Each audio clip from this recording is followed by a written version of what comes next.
All right, so I haven't been doing this whole car review thing that long. Like, a couple years, maybe 40, 50 cars I've reviewed over the last couple years. So, I'm still going by my own experiences and my own feelings on things, but it does feel good to be right about something. Okay, one of the things I've been saying this whole time, you've probably remembered this, is there are certain types of cars that are best with today's tech to be going electric. The ones that are already big, already heavy, but already have the same sets of advantages. And this car has proved me right, and I'm glad to be proven right. Okay, there is already a gas version of the electric. Sorry, there's already a gas version of the Genesis GV70. This is the electric version, and it's better than the gas version, and it's for all the same reasons that I've been saying. Um, Also, if this video ends abruptly, it was them. I'm just gonna put it out there in case it does. Anyway, so I got a chance to drive the GV70 for the past couple days, and I feel like it's pretty obvious that it's proven me right. All the things that you want about an electric car, or about a luxury car, which I think Genesis pretty clearly is aiming to be, are even more so with the electric version. Let's start from the front, because there's something crazy actually right at the front. So I've already shown you the GV60. This is a slightly bigger GV70. They've also got a GV80, but this is right kind of in the middle. It's pretty big. It's a crossover. It's a popular shape and size vehicle. And I got it home the other day, and I was trying to figure out where to charge it, and I walked all the way around the entire vehicle trying to find where the charge port was. There's no button in the car to open it, so I'm looking around the back. I couldn't find it here. It wasn't in the headlights. It wasn't like in some weird middle port. And I walked around all the way the whole part. There's no like gas cap looking thing. Where's the charge port on this car? Turns out it's right there. Yeah, it's a hidden charge port that pops out of the grill right here, and that's where you plug it in. So that's the first kind of interesting thing, is Genesis has actually thought a little bit about a lot of these little extra touches for their electric version of the GV70, and it just hides and closes up just like that, which is pretty cool. This whole grill here is plastic. It doesn't have to be a real grill, so they've closed that up, and really all the air just goes in the bottom.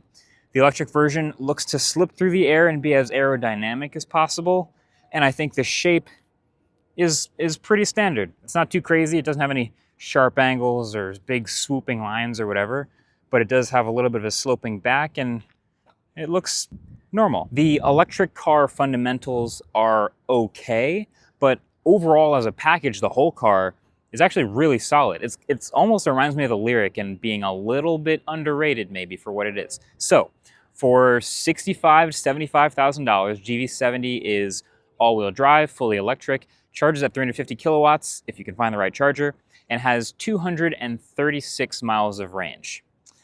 That's the weak point. 236, not great, even worse in the winter, but it's pretty quick and you can feel it. And I'll talk more about the quickness being a little unnecessary in a second, but it's a Genesis. Obviously, you know what it looks like already, but you want to be inside a Genesis. So let's get inside the Genesis. So I've reviewed Hyundais and Kias and others. This is the upscale, nice, luxurious, soft-feeling version, and the whole point of getting the Genesis is this is more comfortable. So electric cars, quiet. This is way quieter than the gas version. Electric cars, smooth. This is smoother, both accelerating and decelerating than the gas version. You've got these paddle shifters here that they've done for a little bit. That's how you can change the amount of regen. And actually, if I turn the car on real quick to show you this, so once the car's on, it'll actually default, it'll show you over here, you're on level 3 regen, which is actually what it does every time you turn the car on. It doesn't remember your last decision. But if you hit this paddle over here on the left, you bump up to level 4, which is full one pedal driving. It says max or I pedal. And then when you hit the right pedal, you can bump all the way down to no regen at all. And it coasts like a regular car. So you have that flexibility, which is cool. I actually like the third level, but I'll leave it at max for my best efficiency. And then in here, you've also just got a whole bunch of solid tech. There is a screen over here. Great. It's actually asking to update the software, which I'm happy this is getting over-the-air updates.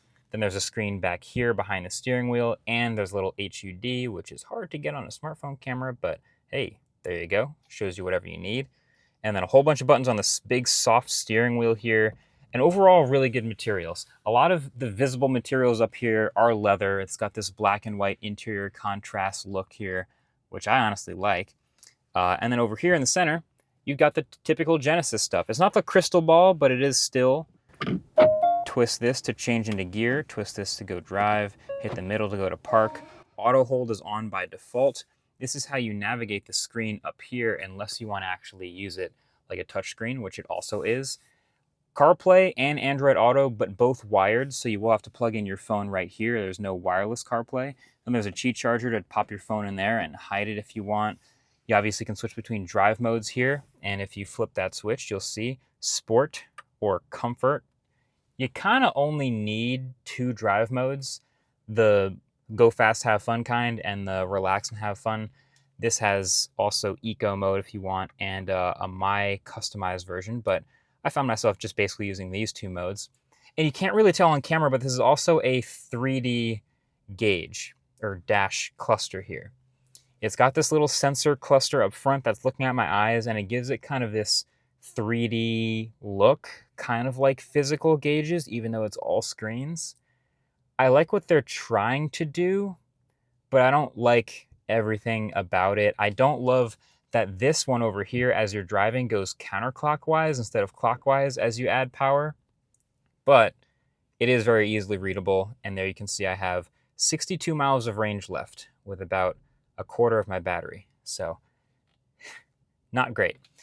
But look, there's a boost button. So this happens to be a pretty quick EV, and when you hit the boost button, it literally turns all the lights in the interior red, and for 10 seconds gives you even more maximum power for acceleration, and it hauls in a straight line. It really hauls.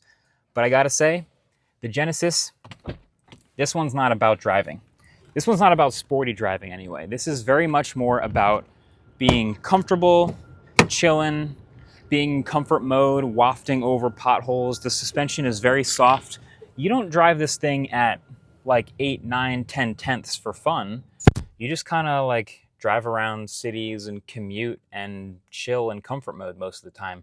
And that's what it's best at. That's when it's quiet. That's when it absorbs all the bumps. It's pretty good.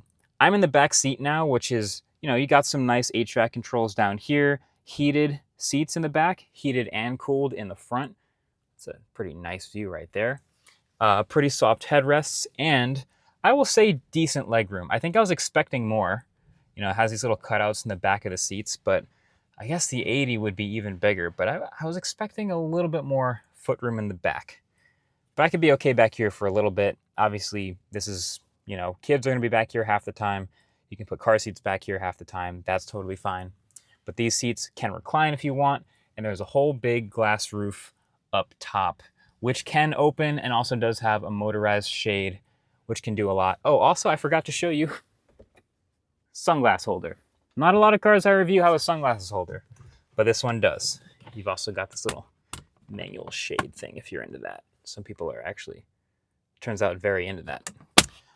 But there you go. So again, as I've been saying, the fundamentals of this car are pretty solid. Nothing to write home about, but very respectable. The trunk has a kind of a unique opening here. Right at the base of this rear windshield washer is the button to press to open it, which I thought was kind of cool. And then you get a really good sized trunk. Obviously, you've got this slightly high floor, but if you pop that open real quick, a little bit of sub-trunk, a little bit of charging accessories, that's great to see. And then if you want to close it, you've got the power closing lift gate with the buttons up here. All of that is good. And I actually do think, I haven't talked about it much, but I think the Genesis aesthetic is pretty modern without being the classic, like, extreme modern. It's not quite a full light bar. It's not quite the front light bar, but it looks pretty good in general. But let me show you my favorite part. This has nothing to do with fundamentals. This is just kind of random. So these are the seat controls in the GV70. There's a pretty good amount of them. But when you get in and you sit down, sometimes it can feel a little bit overwhelming to not see that stuff down there and not know exactly where you're getting into. But what's really cool is they're all touch sensitive. So if I just touch the back of one of the buttons, the screen up here shows me what I'm about to change before I even change it. So if I hit a different button here, okay, this one's going to move me forward and back. This one is going to extend the seat. And then I actually pull it, and what do you know? It extends the seat. So before I even start changing things and I just touch the button, it tells you what you're going to change. I think that's nice.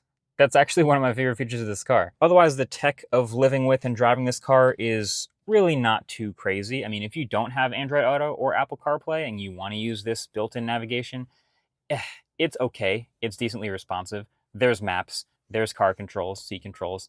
It's fine. It works. It shows you how much electricity is being used at any given point by the drivetrain and then the other parts of the car like air conditioning and lights. Fine. Speakers sound pretty good. Then this is the HVAC controls, and it is definitely mostly touchscreen, but it's kind of a combo. Like your temperature control is here, and that's easy. And your vents are physical, real vents. But then when you want to change fan speed, this is like a small haptic press area on the touchscreen. If you want to change, like these are pretty small buttons. These are nice big buttons. I like that.